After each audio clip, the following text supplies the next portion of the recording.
You want to make art, but there's just never enough time. Between work, family, and endless to-dos, creativity often feels like the first thing to go. I hear you, but what if I told you it's not about finding time, it's about making it. It just takes the right strategies. Hi, I'm Mel. I'm an artist, educator, plus business owner, freelancer, and busy mum. And I know how challenging it can be to juggle creativity with a packed schedule. That's why I designed this class to help you make the most of the time you have.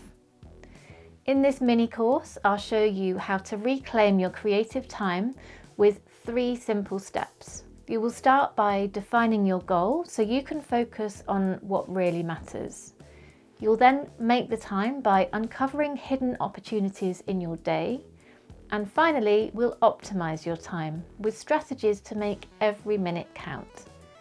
This course is short, straightforward, and designed to fit into even the busiest schedule.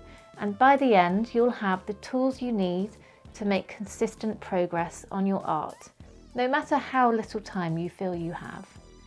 So let's dive straight in.